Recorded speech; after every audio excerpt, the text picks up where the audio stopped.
Welcome to Passions Illustrated. Before starting the video, make sure to like, share, and subscribe. The sound of horses' hooves echoed through the Anderson property when James spotted the figure lying next to the wooden fence. The storm that hit Millbrook, Vermont had already lasted 3 hours, and that motionless figure on the ground made his heart race. Without hesitation, James jumped off his horse and ran towards the body.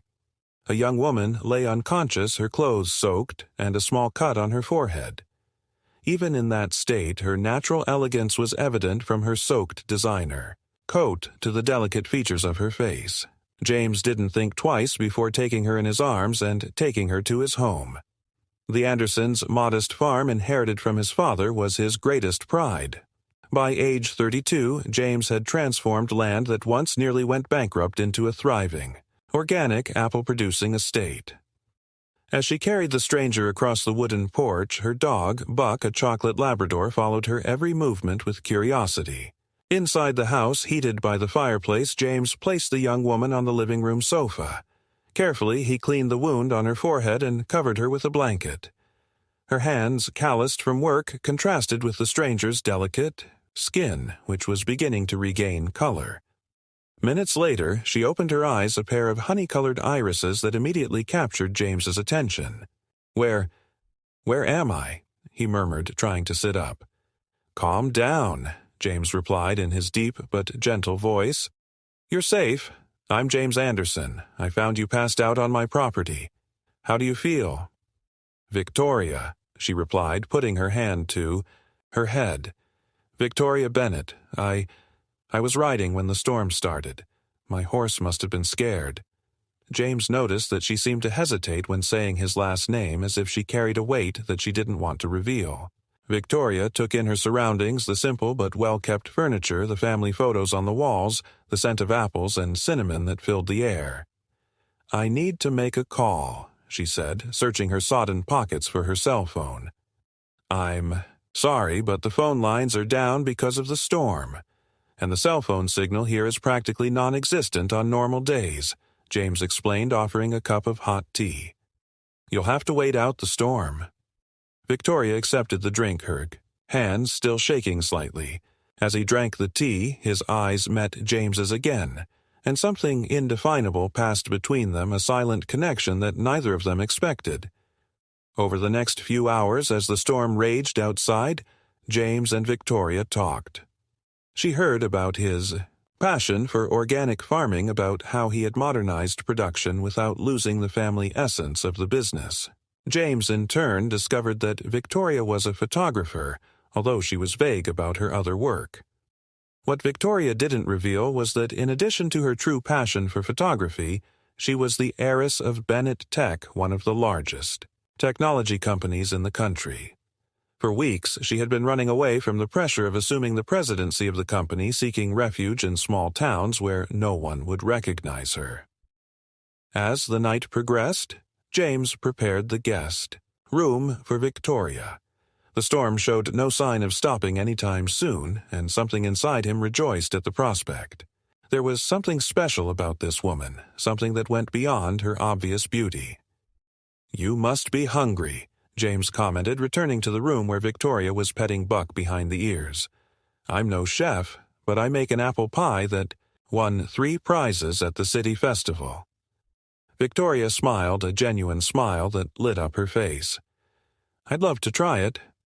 In the rustic kitchen, James worked deftly, and Victoria watched him, fascinated by the naturalness with which he moved. It was a completely different world from yours, where dinners meant starred restaurants and conversations about mergers and acquisitions. "So, what's a photographer doing, riding alone in a storm?" James asked as he cut the apples. Victoria hesitated for a moment. "Sometimes we need to get lost to find ourselves," he replied enigmatically. James nodded, understanding more than she realized. He had also felt lost, especially after his parents' death, when the weight of maintaining the farm almost crushed him. As they shared the still-warm apple pie, Victoria felt something awaken in her chest, a sense of belonging she had never experienced in the luxurious ballrooms and corporate meetings that dominated her life. James, in turn, found himself increasingly intrigued by this mysterious woman that fate had brought to his door. What neither of them knew was that that stormy night would mark the beginning of a story that would defy not only their expectations, but also the social barriers that separated them. In the simplicity of that farm in Vermont, between the aroma of apples and the heat of the fireplace, two completely different worlds began to intertwine, weaving the first threads of a plot that would change their lives forever. The storm continued outside, but inside the Anderson home, something much more powerful was beginning to form, something that not even the Bennetts' technological empire would be able to control. Victoria woke up to the aroma of freshly brewed coffee filling the guest room. For a moment, she was disoriented when she didn't recognize the flowery curtains and the patchwork quilt that covered her, so different from the Egyptian silk sheets in her Manhattan penthouse. The reality of the previous night's events gradually returned the ride the storm James. Her cell phone still had no reception, and she felt an unexpected wave of relief. For the first time in years, no one approached her to discuss corporate mergers or attend board meetings. The world of Bennett tech seemed far away from this Vermont haven. Walking down the wooden stairs that creaked softly beneath her feet, Victoria found James in the kitchen. His back was to her, cooking something on the stove, while Buck the Labrador was wagging his tail anxiously beside him. The domestic scene caught her off guard. There was a comforting simplicity there that she hadn't experienced in a long time. "Good morning," James said, turning around with a warm smile. "I hope you like apple pancakes. It's a family recipe."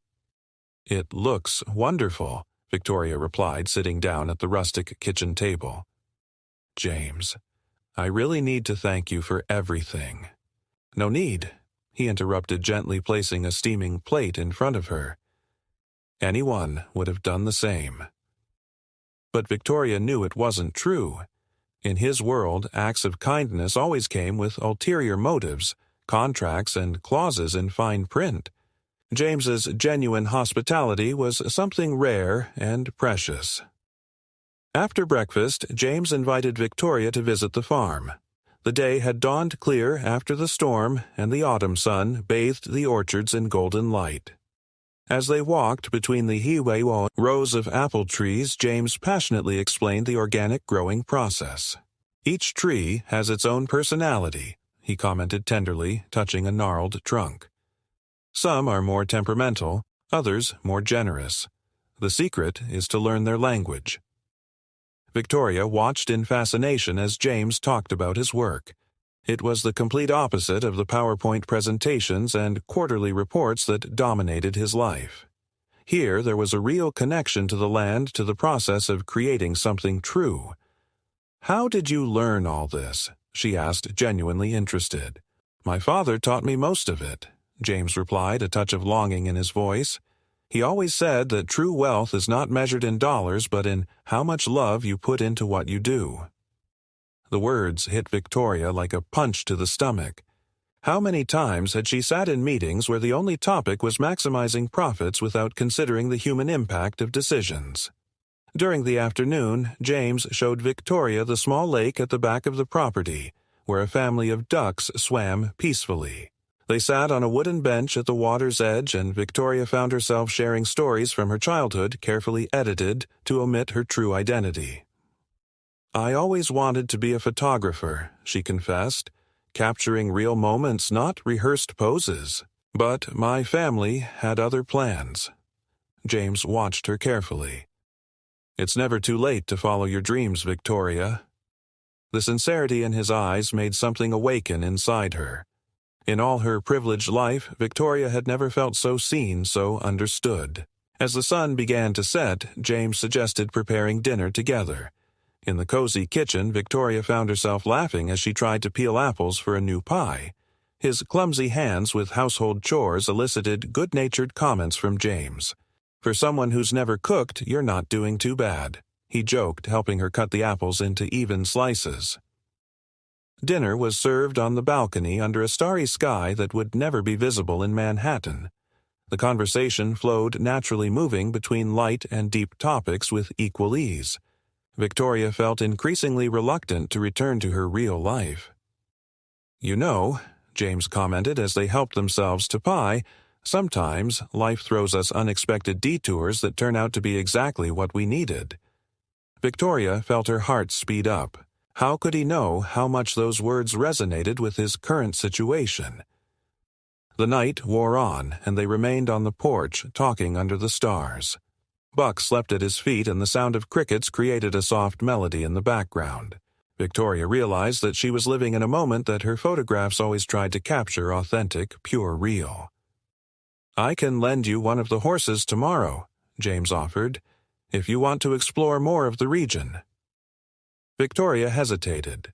His family was certainly already looking for him, and the longer he stayed, the harder it would be to leave. But something stronger than her reason made her accept the invitation. "I'd love to," she replied, knowing that every extra minute in this place took her further away from her world of corporate responsibilities and closer to a life she was beginning to desperately want. What Victoria didn't know was that at that exact moment in a luxurious office in Manhattan, her older brother was coordinating a team of private investigators to track her whereabouts. The Bennett empire could not afford to lose its main heir, especially on the eve of a billion-dollar merger that would change the technology market forever. But here on the porch of the Anderson farm under the starry Vermont sky, Victoria felt freer than she had ever been. And as she watched James's profile against the soft moonlight, she began to realize that some choices are worth more than all the money in the world. The morning arrived with a silent decision from Victoria. She completely turned off her cell phone. That small act of rebellion made her heart race. In 28 years, she had never allowed herself to be completely disconnected from the Bennett world. James was waiting for her at the stables, where 2 horses were already saddled for the promised ride. He held the reins of a gentle mare with a brown coat. "This is Luna," he introduced, stroking the animal's neck. "She has a sweet temperament perfect for exploring the trails." Victoria approached the mare with confidence. Riding was one of the few activities she had genuinely loved since she was a child away from corporate obligations. He mounted with grace, a movement that didn't go unnoticed by James. "You ride very well," he observed, climbing onto his own horse, a sorrel named Thunder. "It's one of the few things that connects me with happy childhood memories," Victoria replied, surprising herself with her own honesty. They rode along trails that wound through the Anderson property and beyond, deep into the forest where the trees displayed the gold and blush hues of Vermont autumn. James knew every inch of the terrain and shared stories about special places along the way. "That clearing over there," he pointed to an open space between the trees, "was where my father would bring me to stargaze. He said, looking up at the sky helps us keep perspective on what really matters." Victoria absorbed every word, every story. It was as if James was inadvertently showing not only his land, but also his heart. They stopped for a picnic near a small waterfall. James had made sandwiches and of course had brought some of his famous apples. Sitting on a plaid blanket, the sound of running water playing in the background, Victoria felt a peace she hadn't experienced in a long time. "How do you do it?" she asked suddenly.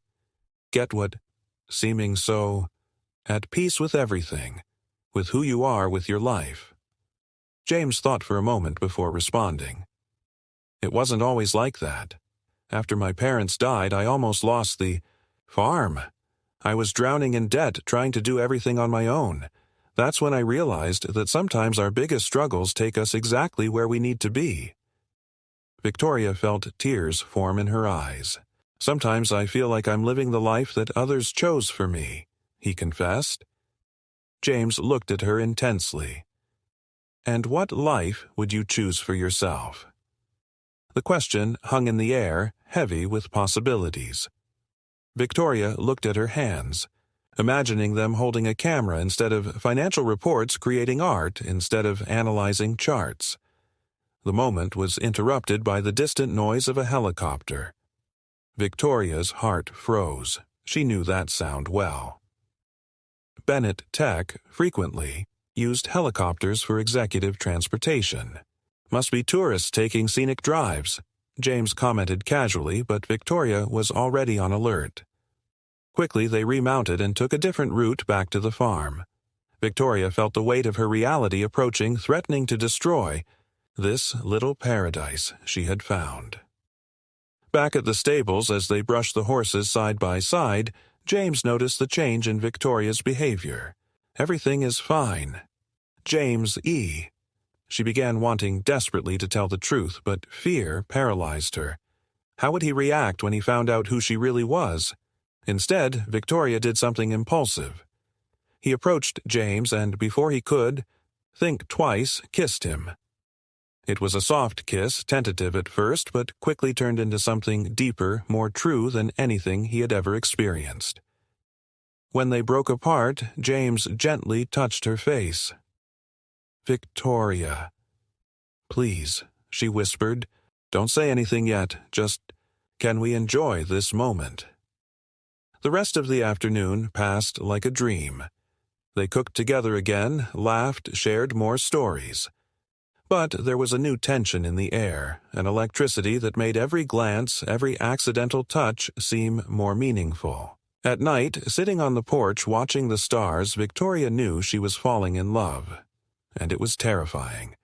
Not just because of the contrast between their worlds, but because for the first time in his life, he felt that there was something more important than the Bennett empire.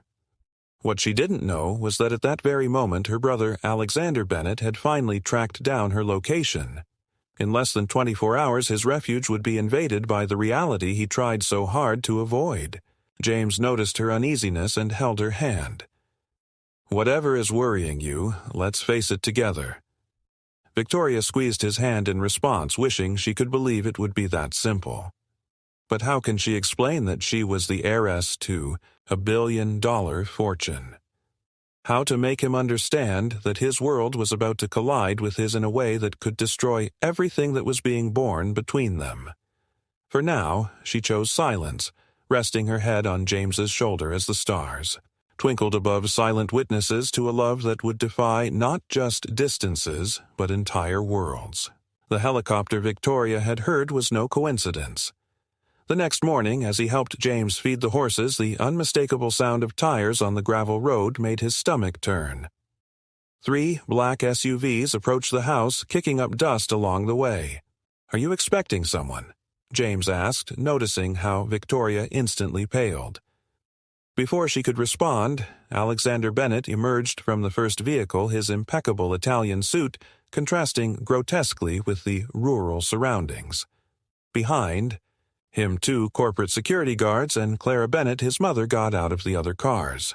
"Victoria!" Clara exclaimed, running towards her with a mixture of relief and irritation.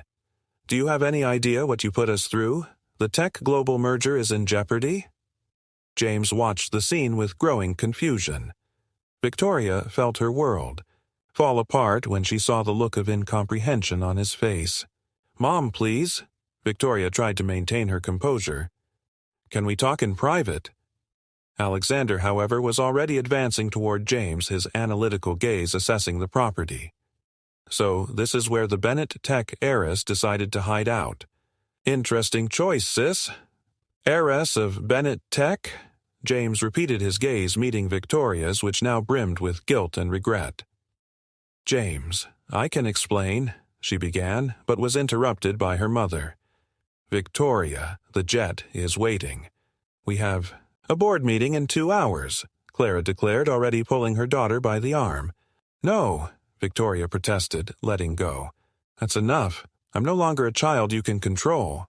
Alexander laughed humorlessly. "Don't be childish, Victoria. You have responsibilities. 50,000 jobs depend on Bennett Tech. This pastoral moment of yours was lovely, but it's over." James remained silent, processing the revelation. Victoria Bennett, that name that constantly appeared in business magazines, the reclusive billionaire who was about to take over one of the biggest technology companies in the world. Suddenly, everything made sense: his hesitation in talking about work, his knowledge of hybrid horses, his callusless hands. "Why didn't you tell me?" he finally asked, his voice thick with hurt. "Because here with you for the first time in my life I could just be myself," Victoria replied, tears streaming down her face. Not the Bennett heiress, not the future CEO, just Victoria. Clara watched the interaction with increasing alarm. Victoria. Dear, be reasonable. You can't throw away everything our family has worked for because of a rural romance. Rural romance, Victoria exploded. Is this how you look at anything? That doesn't involve profits and shares. James showed me more about real value in 3 days than I've learned in my entire life in corporate halls. Alexander took a step forward, his expression hardening. Don't be naive. Do you think he'll still want something with you when he finds out your net worth is greater than some country's GDP? People like him always have a price. People like me, James finally interjected, his voice calm but firm. You don't know me, Mr. Bennett, and from what I see, you don't know your sister either. Victoria moved to stand next to James, a gesture that didn't go unnoticed by anyone. Clara put her hand to her chest dramatically. Victoria, think about your father. What would he say? Her mother pleaded. Dad always said we should follow our hearts, Victoria replied. But you've conveniently forgotten that part of his legacy, haven't you? Alexander looked at his Rolex impatiently. Enough drama. Victoria, you have 5 minutes to get your things. Bennett Tech needs its heiress, not an aspiring photographer playing farmer. Victoria felt James's hand lightly touch her arm. You don't have to go, he whispered. At that moment, looking into the eyes of the man who had shown her a world of authenticity and simplicity, Victoria made her decision. He turned to his family, straightening his shoulders. You're right about one thing, she declared. Bennett Tech needs strong leadership, and that's why you, Alexander, will be a much better CEO than I ever would be. Victoria, her mother gasped, I am resigning from my position at the company. Victoria continued, her voice growing stronger with each word. You can have my shares, my trust fund, everything. I choose to be happy. The silence that followed was deafening. Buck, sensing the tension, approached and placed his nose against Victoria's hand as if offering support. You can't be serious, Alexander finally said, his face red with anger. I've never been so serious in my entire life, Victoria replied. For the first time, I am making a choice that is truly mine. James watched everything with a mixture of admiration and concern. Victoria, I don't want you to sacrifice everything for my sake. It's not sacrifice when you choose love over obligation, she replied, lacing her fingers through his. Clara Bennett staggered, dramatically being supported by one of the security guards. You're going to regret this, Victoria, when the novelty wears off and you realize what you threw away. The only thing I regret is not having the courage to do it sooner, Victoria interrupted. Now please leave James' property. Alexander gave his sister one last icy look before turning away. You have 24 hours to reconsider, Victoria. After that, there's no going back. As the cars left the property, Victoria felt her heart lighter despite the gravity of the situation. James wrapped her in his arms, and she allowed herself to cry, not in sadness, but in relief. Are you sure about this? He asked softly. Victoria looked around at the farm, at the orchard where they had strolled, at the open Vermont sky that promised endless possibilities. For the first time in my life, I am absolutely sure of something. What she didn't know was that her decision would trigger a series of events that would test not only her love for James, but also her own inner strength. The battle for his freedom was just beginning. Dawn brought with it the first proof of Victoria's new path. Alexander had kept his promise. His bank accounts were frozen, his access to Bennett Tech systems revoked, and his name was already circulating on major financial news portals, accompanied by sensational headlines about his rebellious escape. I can't believe they actually did that, Victoria muttered, watching her cell phone now flooded with notifications from reporters. James, who was preparing breakfast, approached with concern. You might reconsider, he offered softly. No one would judge you for that. Victoria looked up, meeting James's sincere gaze. No, They think they can force me to return and leave me without resources, but they don't understand that true wealth is not in bank accounts." At that moment, the sound of tires on gravel made them both turn to the window. But this time, it wasn't the Bennett family, it was Sarah Miller James's best friend and editor-in-chief of the local Millbrook newspaper driving her beat-up Jeep Cherokee. "James," she called, walking unceremoniously through the kitchen door. "Did you see that?" Sarah brandished a copy of the Wall Street Journal where Victoria's photo took up considerable space. "Your guest is Victoria Bennett." "Sarah," James began, but Victoria interrupted him, extending her hand to the newcomer. "Pleasure, I'm Victoria. And yes, the one in the photo is me, although I prefer to be known just as Victoria now." Sarah looked from the outstretched hand to James, then back to Victoria before finally shaking his hand. Wow. Do you realize the hurricane that's brewing? The big newspapers are already sending reporters here." The news fell like a bomb. James immediately began thinking of ways to protect his property and Victoria from media intrusion. But it was Sarah who offered an unexpected solution. "My family has a cabin in the mountains 2 hours away," she said, surprising herself with the offer. "No one would think to look there, and you would have time to, well, decide your next steps." Victoria felt a wave of gratitude towards this stranger who without question offered help. "Why would you do this for us?" Sarah smiled, looking at James. "Because for the past 15 years, your boyfriend here has been like a brother to me. And I've never seen him look at anyone the way he looks at you." The decision was made quickly. In less than an hour, with Sarah's help, James and Victoria prepared what they needed for a few days. Buck would be looked after by Tom the farm foreman, who James trusted completely. As they packed the last of Sarah's car, the first news van appeared on the main road. Victoria felt her heart quicken, not from fear of the media, but from the realization of how her decision would affect James's peaceful life. "There's still time," he whispered as if reading her thoughts. Victoria intertwined her fingers with his. "Yes, there is time for us to run away together." The smile James gave in response lit up his entire face. Sarah, observing the scene, rolled her eyes with false impatience. "Okay, lovebirds, time to go. The alternate route I have planned will keep us off the main roads." The trip to the mountains was surprisingly peaceful. Sarah knew every country road, every shortcut that local people took during the harsh Vermont winter. Victoria watched the landscape gradually change, farms giving way to increasingly dense forests.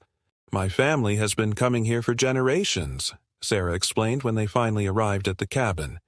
It was a rustic but welcoming building hidden among centuries-old pine trees. "Nobody but the locals know about this place." As Sarah showed her the ins and outs of the cabin, how to turn on the generator, where to find extra firewood, Victoria realized she was experiencing something she had never imagined possible, a romantic getaway that felt like something out of a movie but was extraordinarily real. "I'm going back to town," Sarah announced after making sure everything was in order.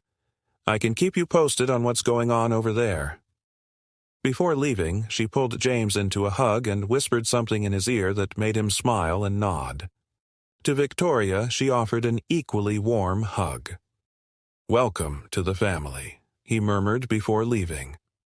Alone in the cabin, James and Victoria finally had a moment to process everything that had happened in the last 24 hours. The silence of the mountain was broken only by the crackling of wood in the fireplace and the occasional hoot of an owl. "I can't stop thinking about how your life has completely changed because of me," Victoria confessed, sitting on the worn but comfortable couch. James joined her, pulling her into his arms. "My life changed the moment I found you passed out in that storm. Everything else comes from being honest with our hearts." Victoria closed her eyes, allowing herself to fully feel the moment. The warmth of James's body, the smell of pine that permeated the air, the feeling of finally being exactly where he was supposed to be. "You know what's funny?" she said after a moment. "My whole life has been about building the future of the company, the future of technology. But for the first time, I'm living completely in the present." James gently kissed her forehead. "And what gift do you intend to experience tomorrow?" "One where I can be a photographer, perhaps, documenting real stories like your organic farm, showing that there is beauty in simplicity." "Sounds like a good start," James smiled. "What about—" "The day after tomorrow?" Victoria snuggled closer into his arms. "The day after tomorrow we will build together, one day at a time." Outside, the night in the Vermont mountains embraced the cabin like a protective blanket, while inside, two hearts beat in tune, discovering that sometimes you have to lose everything to find what really matters. The tranquility of the mountain cabin only lasted 2 days. On the morning of the third day, the familiar roar of helicopters broke the dawn silence. Victoria and James, who were drinking coffee on the rustic porch, exchanged worried glances. "How did they find us?" Victoria murmured, her cup shaking slightly in her hands. The answer came minutes later when James's cell phone rang. It was Sarah, her voice urgent on the other end. "I'm sorry, James. Someone in town must have told me. The reporters found out about the cabin." James barely had time to hang up when the first helicopter appeared over the trees. It was from CNN, followed by 2 others from different networks. Instantly, Victoria's cell phone, which she had only kept for emergencies, exploded with notifications. "My God," she gasped, reading quickly. "Alexander's claiming that you manipulated me into taking control of my shares in the company. They are painting you as a scammer." James's expression hardened. "That's ridiculous. I didn't even know who you were when we met." "They don't care about the truth," Victoria replied, running her hands through her hair in frustration. "That's how my family operates. They destroy reputations when they don't get what they want." The sound of vehicles approaching on the dirt road confirmed their fears. The media had arrived by land, too. James acted quickly, grabbing the backpacks they had kept prepared for a situation like this. "There's a trail out back," he explained, guiding Victoria out of the cabin. "Sarah showed me. It leads to a country road where we can hitch a ride with Marcus, the local woodcutter. He owes us a few favors." As they headed deeper into the forest, Victoria couldn't help but admire how James remained calm even under pressure. It was further proof that her choice had been right. He was her safe haven in the midst of the storm. The journey along the trail was steep and challenging, but both were determined. Behind them, voices and the clatter of equipment indicated that the media had found the cabin empty. Victoria could imagine the sensational headlines that would follow. "Heiress Bennett disappears again with mysterious farmer." After almost an hour of walking, they arrived at a small clearing where a tall, robust man was waiting for them, next to a worn-out pickup truck. Marcus the woodcutter didn't ask any questions, he just nodded and opened the vehicle door. "Where to?" he asked simply. James and Victoria exchanged glances. They hadn't planned that far, but Victoria had an idea. "Burlington," she replied. "I know someone there who can help us." During the 2-hour drive to Burlington, Victoria explained her plan to James. Rachel Morrison, his old college photography professor, maintained a studio in the city. She was one of the few people who knew Victoria before she became the reluctant heir to Bennett Tech. "Rachel always told me I had a real talent for photography," Victoria commented, watching the landscape pass by outside the window. "She will understand our situation." James squeezed his hand gently. "Do you really want to go down this path? We can still go back, face your family directly." Victoria shook her head. "No, James. It's time for me to create my own story, not the one they wrote for me." Arriving in Burlington, Marcus dropped them off near the city's arts district. Rachel's studio was in an old converted warehouse, its tall windows revealing a space full of photographs and equipment. Rachel greeted them with a tight hug from Victoria and an appraising look at James. "So, this is the famous farmer who made my most talented student finally follow her heart." Over the next few hours, sitting in Rachel's cozy studio, they developed a plan. Victoria decided it was time to tell her own story, but this time through her lens. With Rachel's help, she would begin a photography project documenting small organic farmers in Vermont, starting with James's farm. "You've always had a special eye for capturing the truth in people," Rachel commented, showing James some of Victoria's old photographs. "And now you have a story of your own to tell." As James looked at the image's powerful portraits of ordinary people in extraordinary moments, he began to better understand the woman he had fallen in love with. Victoria was not just the heiress who had given up a fortune. She was an artist with a unique vision of the world. "I can use the studio as a base for a few weeks," Rachel offered. "Enough time for you to organize the next phase." Victoria looked at James, seeking his approval. He smiled that smile that had captured her heart on the farm.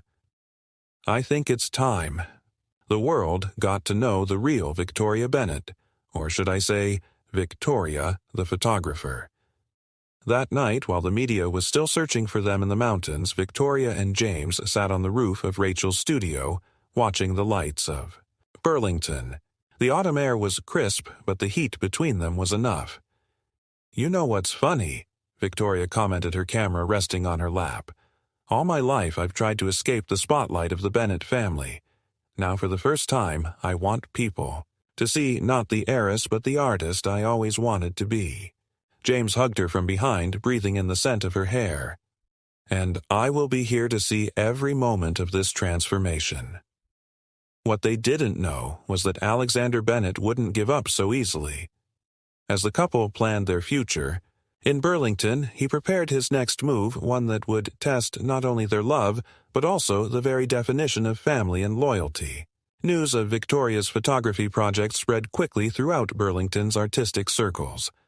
Rachel had quietly shared some of her photographs with local galleries, and the response was immediate. The story of the heiress who chose to follow. Her passion for art was captivating people, but not for the reasons the sensationalist media expected. One morning, as Victoria was organizing her gear for another day of photography at the Anderson farm, James hurried into Rachel's studio, holding the local newspaper. "Alexander is selling the farm next to mine," he announced, his voice tense.